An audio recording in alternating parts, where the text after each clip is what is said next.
College students are getting ready to head to school, some for the very first time. And while the college admissions scandal remains fresh in the minds of some parents, our Scott Cohn reports that there is a way to legitimately use a college admission coach.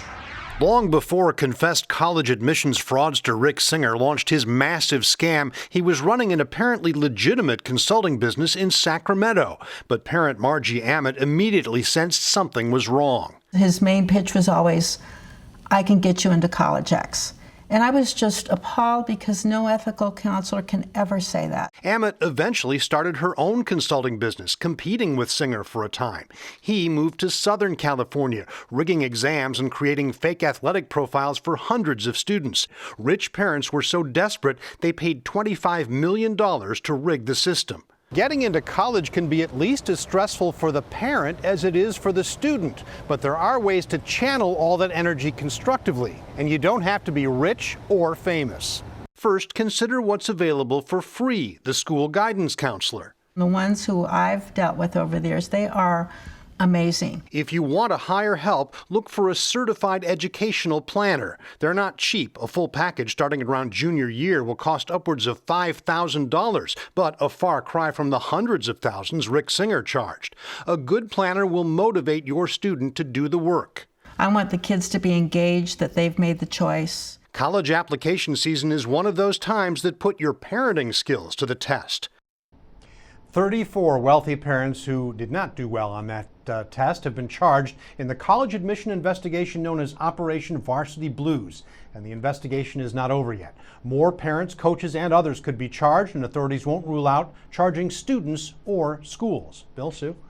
Scott, what is the status of Rick Singer, the mastermind of this scam right now?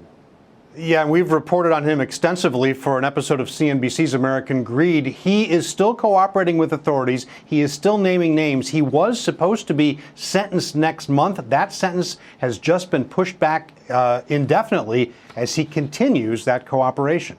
You know, Scott, the colleges have been portrayed as victims. So what are they doing, if anything, to prevent this from happening again? Well, so there were 8 elite colleges that were touched by this scandal. All have said they knew nothing about the fraud that Rick Singer was pulling off, and they've all promised various types of reforms and reviewing the students that are involved.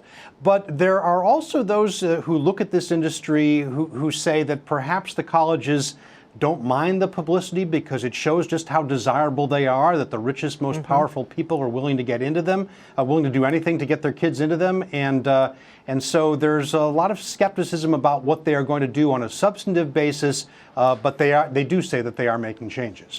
I'm intrigued about this certified educational planner that you profile. What is that? I mean, how do you find one?